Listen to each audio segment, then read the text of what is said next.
हाय और जय मसीह की सबको। क्यों ना हम अपनी गलातियों की शिक्षा में आगे बढ़े। चौथे अध्याय के 30वें पद से आज हम आरंभ करेंगे। आइए देखें 30वें पद में क्या लिखा है। परंतु पवित्र शास्त्र क्या कहता है? दासी और उसके पुत्र को निकाल दे, क्योंकि दासी का पुत्र स्वतंत्र स्त्री के पुत्र के साथ उत्तराधिकारी नहीं होगा। अब पौलुस हमें परामर्श दे रहा है, सुझाव दे रहा है कि इस समस्या को हम कैसे हल कर सकते हैं। कौन सी समस्या?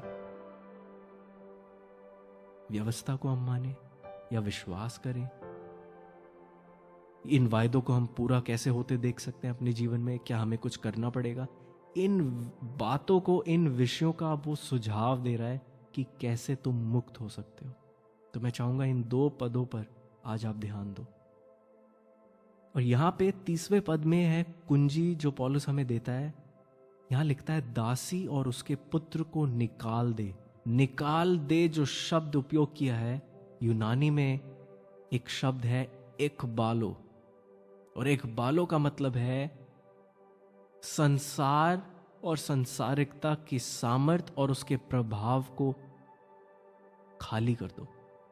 संसारिकता और उसकी सामर्थ से वंचित हो जाओ। कैसे? इनकार करके। एक और शब्द है स्टार्व, भूखमरी में डाल दो संसारिकता को। ऐसी कौन सी बातें हैं जो हमें उलझाती हैं दिनचर्या जीवन में? पौलुस कह रहा है उन विषयों को भूखमरी में डाल दो,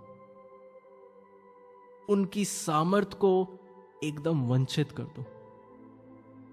अगर मेरा फोन मेरे ध्यान को बटाता है, हम जब सोचते हैं उपवास करने का मतलब, उपवास क्या है, उपवास से जीवन क्या है, उसमें डिटेल में नहीं जाना चाहता। अगर मुझे ऐसा लगता है मेरा फोन मेरे टाइम को लेता है, मेरा फोन मेरे ध्यान को बटा रहा है, शायद कुछ दिन मैं उसकी सामर्थ को मेरे जीवन में या उसके प्रभाव को मेरे जीवन में आने नहीं दूंगा। क्या करूंगा मैं उससे वंचित हो जाऊंगा, मैं अपने आप को उससे अलग कर दूंगा। इससे क्या होगा?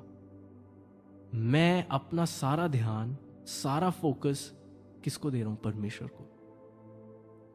क्योंकि मेरे और उसके बीच में अगर कुछ आ रहा था, उसको मैंने हटा दिया। कैसे? स्वयं इच्छा से अपना एक निर्णय लिया। तो अगर आप एक रूटीन को फॉलो करते हैं, आपको लगता है कि आपके ऐसा करने से ही परमेश्वर प्रसन्न होगा, तो आप उन बातों को वंचित कर सकते हो। उसकी सामर्थ्य को जीरो कर दो। इस एहसास में जियो कि नहीं, मैं इस कारण नहीं जी रहा, मैं विश्वास से जीता हूं। हाँ, मुझे आज तक ये वायरस या मुझे ये बीमारी नहीं हुई, मैं बचा हुआ हूं। क्यों? क्योंकि मैं रोज वचन पढ़ता हूं, रोज प्रार्थना करता हूं। प्लीज इन बातों से आज मुक्त हो जाओ, क्योंकि सिर्फ और सिर्फ परमेश्वर की सामर्थ है जो हमें बचा के रखती है, सुरक्षित रखती है। और अगर कोई बीमार है भी, कोई पीड़ित है भी, वो सिर्फ और सिर्फ परमेश्वर है जो उसको चंगाई देगा। बात ये नहीं है कि मुझे ये बीमारी कैसे हो गई, ये तो स्वार्थ हुआ। बात ये है, क्या मैं परमेश्वर पर भरोसा कर सकता हूं, या मेरा भरोसा उन विषयों पर है जो मैं अपने दिनचर्या जीवन पर करता हूं, जिसके कारण मुझे लगता है मैं सुरक्षित हूं।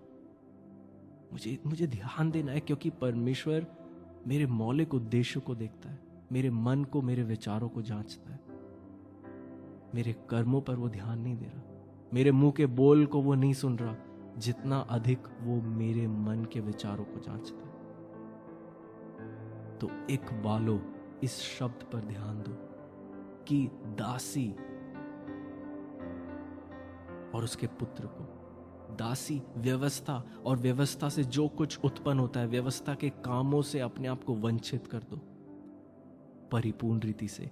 इसलिए 31 में वो कहता है, हे भाइयों, हम दासी के नहीं परंतु स्वतंत्र स्त्री की संतान।